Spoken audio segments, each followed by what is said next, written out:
वक्फ properties को आप छीनना चाह रहे, ये आपका असल इंटेंशन है। आप सर्वे करने का मकसद क्या है? हिंदू एंडोमेंट बोर्ड के प्रॉपर्टी से उसका भी तो इंक्वायरी करिए ना, सर्वे करिए कि उसमें क्या हाल हो रहा है।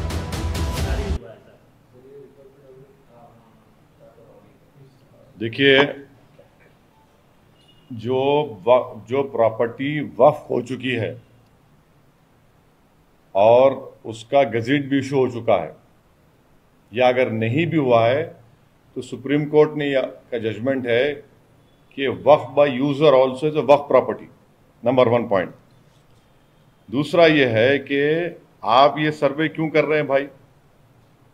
आप ये सर्वे करके जो 1989 के बाद जो प्रॉपर्टीज को वक्फ कर दिया गया है, उन प्रॉपर्टीज को आप लेने का आपका प्रेस नोट में आप वो जो आपका ऑर्डर है वो कह रहे हैं। सबसे पहली बात तो ये है कि ये ऑर्डर इलीगल है, इसको यूपी सरकार फौरन विड्रॉ करना चाहिए। और क्यों इलीगल है? अगर वक्फ प्रॉपर्टी वहां पर इस्तेमाल हो रही है, वक्फ है, तो आप कैसा गवर्नमेंट ले सकती है उसको? गवर्नमेंट को चाहिए कि section 83 of central Waqf act पढ़ें। आप कोर्ट को जाइए, वक्फ ट्रिब्यूनल को जाइए, नंबर 1।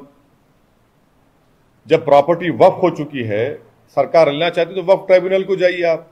दूसरा, आप हाई कोर्ट को जाइए, 226 को इस्तेमाल करिए, सुप्रीम कोर्ट जाइए, 32 इस्तेमाल करिए।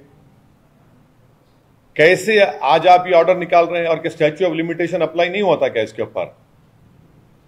आप सर्वे करने का मकसद क्या है?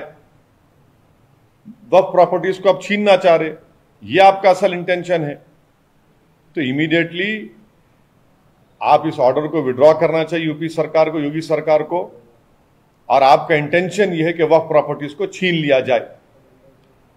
आपको इख्तियार ही नहीं है ये करने का, ये गलत काम आप कर रहे हैं। स्टैच्यू ऑफ लिमिटेशन अप्लाई होता। और एक चीज देखिए आप, इसमें जो आप कह रहे हैं कि हम मालूम करेंगे, क्या मालूम करेंगे भाई? आप सिर्फ वक्फ प्रॉपर्टीज को क्यों मालूम कर रहे हैं? आप हिंदू एंडोमेंट बोर्ड के प्रॉपर्टी से उसका भी तो इंक्वायरी करिए ना, सर्वे करिए कि उसमें क्या हाल हो रहा है। आखिर रुकेगा कहां बात? ये मैं शुरू से कह रहा था आपको कि देखिए, ये मदरसा जो सर्वे कर रहे हैं, इसके पीछे इन लोगों की एक हरकत है, इनका एक साजिश है, एक मंसूबा है, वो दिन ब दिन सामने आ रहा है, दिन ब दिन सामने आ रहा है। तो आपको देखना चाहिए ना कि ये वक्फ जो है वो प्राइवेट प्रॉपर्टी नहीं हो सकती, ना वो गवर्नमेंट प्रॉपर्टी होती है वो। तो आप ये क्यों कर रहे हैं? आर्टिकल 300 क्या बोलता है कि guarantees everyone right to property, ये इसका भी वायलेशन यूपी सरकार कर रही है।